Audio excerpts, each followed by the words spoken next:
Welcome to the fourth week of Care for Creation, Laudato Si in Action, a reflection series presented by Ignatian Young Adult Ministries, an initiative of the Office of Ignatian Spirituality.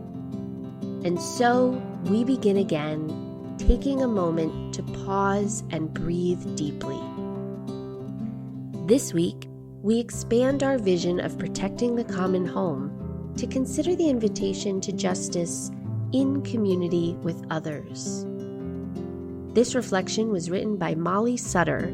Molly served as a caretaker at Bethlehem Farm in West Virginia and is now pursuing a master's in Appalachian Studies from Shepherd University.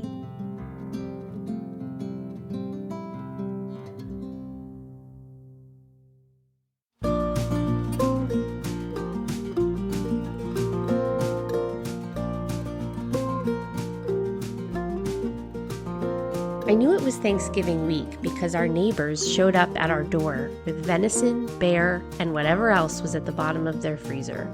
There was always a lot of liver.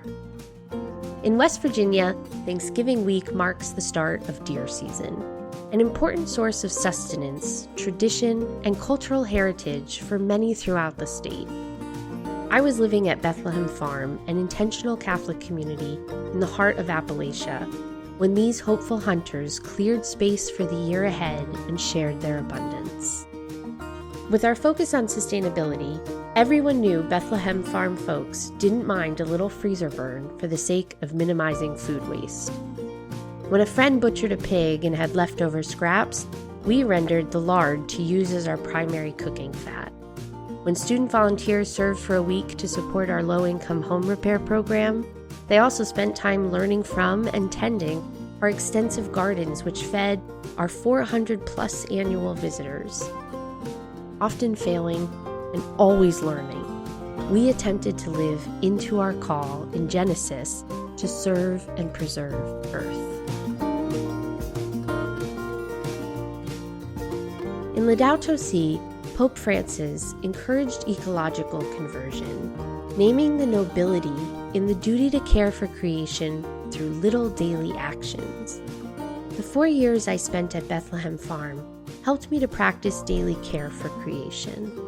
It also taught me that caring for creation is more easily accomplished in community with others. Limiting myself to 10 minutes of showering a week was simple. No one minded my natural scent. Leaving my technology behind got easier when I knew I wouldn't be staring at the back of someone else's phone. Are any of my shoes nice enough for my sister's wedding? Here, borrow mine, a community member offered with ease. Hanging clothes to dry, fasting from electricity, carpooling, so many things are easier in community, whether for the camaraderie or the collaboration. When Jesus tells the rich young man, "If you want to be perfect, go, sell your possessions and give to the poor," the man walks away sad. We don't get to follow this young man to see if he listens to Jesus' instructions.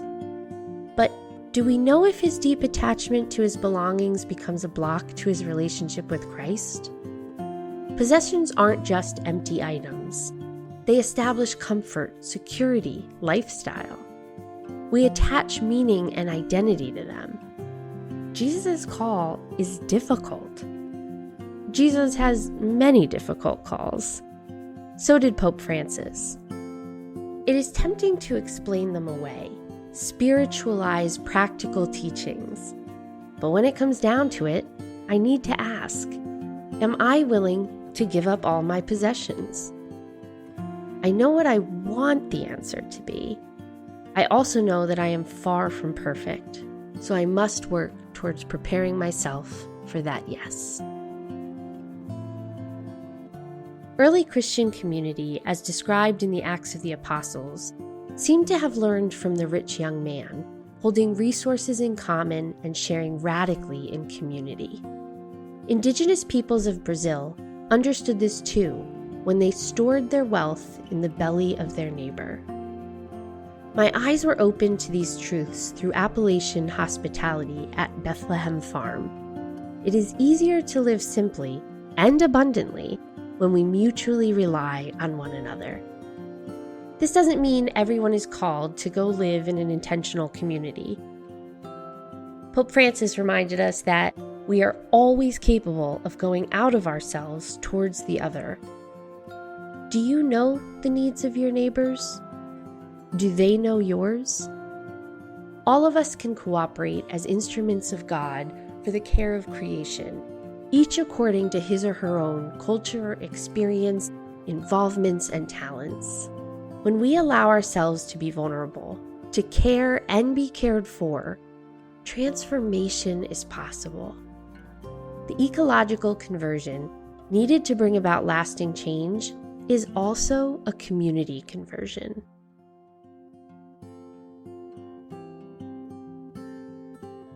In late November, our neighbors brought us their surplus, but they also shared the first fruits of their hunts and harvests with us, especially when food was scarce.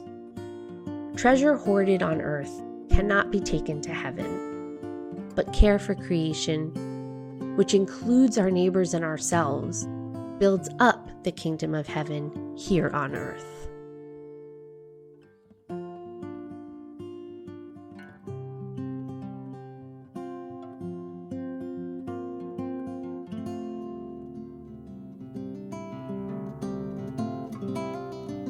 As you continue to think about today's theme, we invite you to reflect on this question. What small daily change can you make to engage with your community in the care for creation? To download a PDF version of this reflection, including the reflection question, please visit ignatianyoungadults.org/podcast. Thank you for joining us for this week's reflection and invitation to justice in community with others. Join us next week for our final reflection as we explore God's invitation to resist and to renew our commitment to co-create, an act of love.